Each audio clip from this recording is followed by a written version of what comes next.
차기 국무총리로 내정된 문창극 전 중앙일보 주필의 과거 칼럼을 둘러싸고 논란이 불거지고 있는 상황에서 그의 총리 자격을 근본적으로 의심하게 하는 발언을 국민TV가 확인했습니다.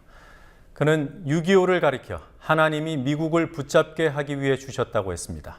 우리 민족 수백만 명이 죽고 다친 6.25를 기회였다고 한 셈입니다. 분단으로 오히려 잘 살게 됐다고도 했습니다.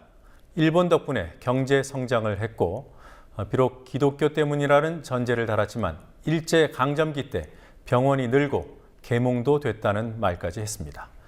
박근혜 정부 관료 자격 제1조건은 박근혜 대통령과의 국정 철학 공유라고 했습니다.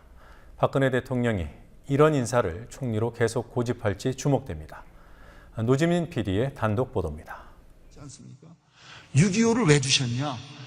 미국을 붙잡기 위해서 하나님이 그것도 돌아보면 미국을 붙잡기 위해서 주신 거예요. 2011년 6월 문창극 총리 후보자 당시 중앙일보 대기자가 서울 양재동의 대형 교회인 온누리교회 수요 여성 예배에서 한 말입니다. 이 교회 장로이기도 한 문 후보자의 설교는 온누리교회가 운영하는 CGN-TV를 통해 생중계됐습니다.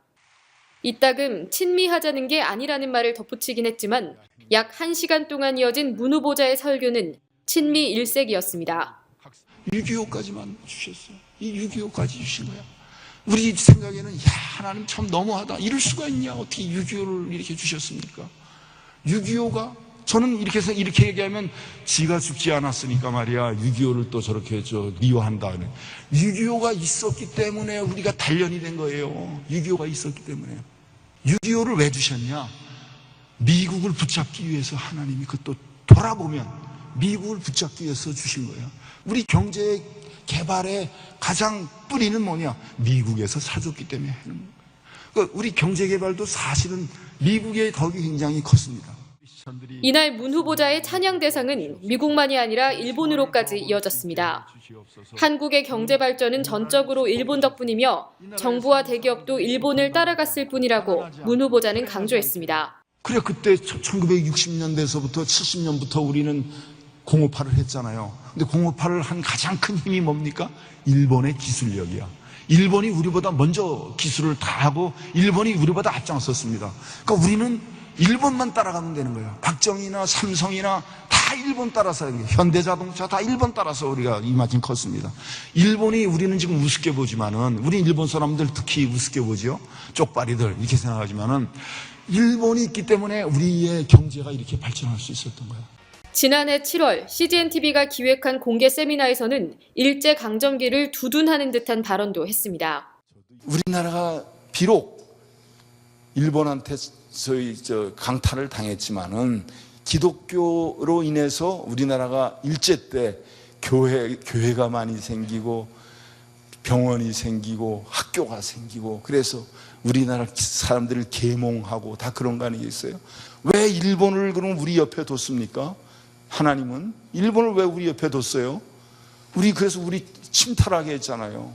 비록 기독교로 인한 계몽이라고 말하지만 일제의 침탈 역시 하나님의 뜻이라고 했습니다. 이 강연들에서 드러난 문 후보자의 역사인식은 극소수 극우 개신교인의 뉴라이트적 시각입니다. 하나님의 뜻으로 보면 너희들은 내가 불쌍해서 독립을 시켜줬지만은 앞으로도 너희들은 더 고난의 길을 갈 수밖에 없어. 아직도 너희의 그 게으름, 죄 깨끗하게 안 된 거야. 분단을 시킨 거예요.